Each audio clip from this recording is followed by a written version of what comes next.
आज हम बात करेंगे माता काली जी की सिद्धि कैसे प्राप्त करें और माता काली की शक्ति से कैसे जुड़ पाएँ। बहुत लोगों का प्रश्न था, तो उत्तर देना ज़रूरी समझा। तो पहली बात तो आप जान लीजिए कि माता काली कभी किसी से सिद्ध नहीं होती हैं।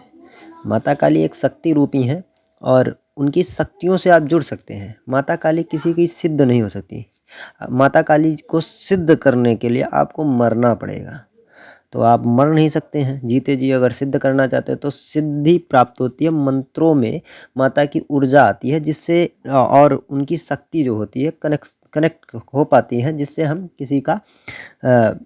किसी के बारे में उनकी समस्याओं को समाधान कर पाते हैं और जान पाते हैं, है ना।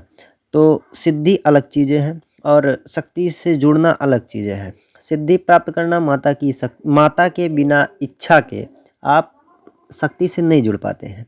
हाँ, ये है सिद्ध कोई नहीं कर पाता है। मरने के बाद में आप ज़रूर कर सकते हैं। बहुत लोगों ने बहुत तरीके से ज्ञान दिया है। अब पता नहीं उनको उनके कौन कहाँ से ज्ञान मिल जाता है, मुझे नहीं मालूम। अब जान लेते हैं माता काली की सिद्धि कैसे पाएँ, किस मंत्र से पाएँ। वैदिक मंत्र होता है, सावर मंत्र होता है, नवार मंत्र होता है, बीज मंत्र होता है। ऐसे बहुत सारे मंत्र हैं जिससे हम माता काली की सिद्धि प्राप्त कर सकते हैं।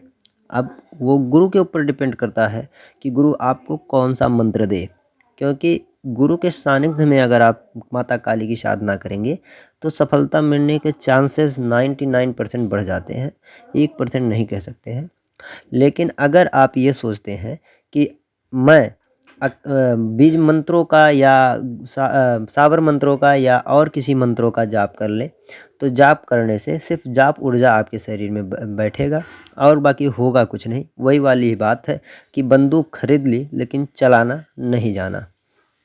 वैसे तो माता काली के सिद्धि के लिए आप सबसे अच्छा होता है क्रीम मंत्र का, जो बीज मंत्र है उसका जप करना, क्योंकि माता काली का मंत्र है बीज मंत्र। ये बहुत अच्छा मंत्र है, बहुत तीव्र कार्य करने वाला मंत्र है और ये छो, छो, देखने में छोटा है लेकिन काम बहुत बड़े बड़े कर देता है ना।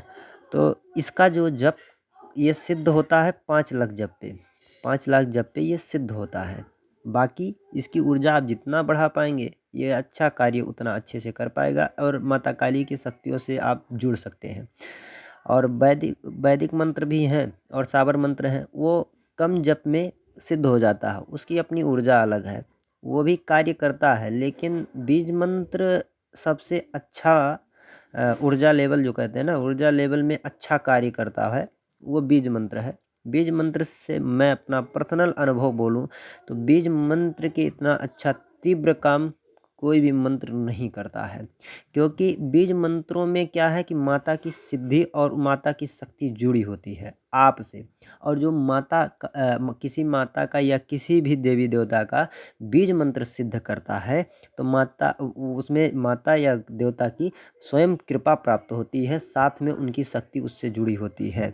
तो कोई भी कितनी बड़ी शक्ति क्यों सामने ना हो, आपका कोई कुछ नहीं कर पाता, क्योंकि आपकी रक्षा के लिए आपकी माँ खड़ी होती है, आपकी आपकी शक्ति खड़ी होती है, आपके देवता खड़े होते हैं जिनको आपने भजा है ना, बीज मंत्रों से और मंत्रों से। वैसे सबसे अच्छा मैंने बीज मंत्र का उदाहरण दिया है, बाकी तो बहुत सारे साबर मंत्र हैं, वैदिक मंत्र हैं और सारे मंत्र हैं।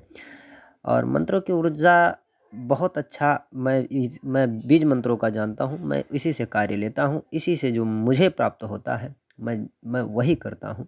मैं अपना पर्सनल अनुभव शेयर करता ज़रूर हूँ इस पे यूट्यूब पे। वैसे मैं कहता हूँ कि आप स्वयं आप उस चीज़ को करें और करने के बाद अनुभव करें, अनुभव करने के बाद प्रयोग करें, प्रयोग करने के बाद आपको जो रिजल्ट मिले वो आपका होगा, आपकी आँखों के सामने होगा। और आप जब देखेंगे उस चीज़ को तब समझ में आएगा कि हाँ, मंत्रों में भी ऊर्जा होती है और इतना अच्छा कार्य करता है। जहाँ मतलब हर अस्त्र और शस्त्र फेल हो जाता है वहाँ मंत्र कार्य कर जाता है। तो ये सब चीज़ें अनुभव पे है और दम पे है कि कितना आपने अपने तप को बढ़ाया है, कितना आपने भजा है माता को, कितना आपने प्रेम से माता को बुलाया है।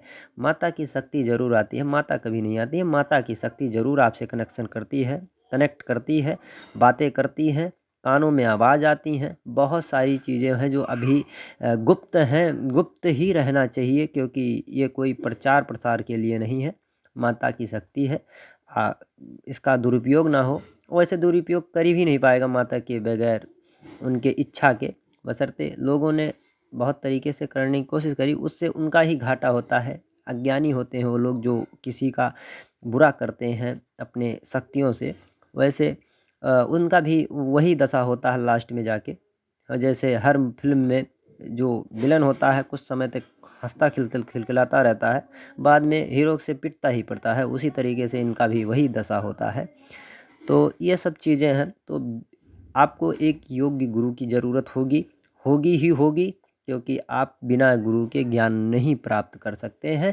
ना ही आपको शक्ति मिल भी जाएगी एक पल के लिए, मैं जान लूँ, तो आप कर लेंगे। आपको पता भी नहीं होगा कि आप कैसे क्या कर पाएंगे। कुछ नहीं कर सकते आप बिना गुरु के। तो गुरु बनवाना अनिवार्य है। आप जैसे बाइक खरीद लिए, आपको चलाना नहीं आता तो कोई मतलब नहीं है। बाइक तो है लेकिन चला नहीं पा रहे हैं, क्या मतलब है? तो आप गुरु रहेगा तो पीछे बैठा रहेगा और बताएगा ये एक्सीलेटर है, यह क्लच है, ये गियर लगाना है, ये न्यूट्रल है, ये गियर में है, सब कुछ बताएगा। और आप आसानी से 2-4 दिन में 5 दिन में पारंगत हो जाएंगे। फिर उसके बाद आप चलाएं, सावधानी से चलाएंगे तो चलेंगे। आप इधर उधर चलाएंगे बेवड़ों की तरह तो गिरेंगे, चोट खाएंगे। ये तंत्र और ये भगती लाइन का ऐसा ही माजरा है। तो ये सब चलता रहता है। तो आप किसी योग्य गुरु के सानिध्य में माता काली की सिद्धि और शक्ति प्राप्त करें। इससे आपका भी भला होगा और चार लोगों का भला और होगा। तो बोलिए जय माँ काली। आज का ज्ञान यहीं तक था। ऐसे ही ज्ञान मैं देता रहूँगा। तब तक के लिए बोलिए जय श्री राम।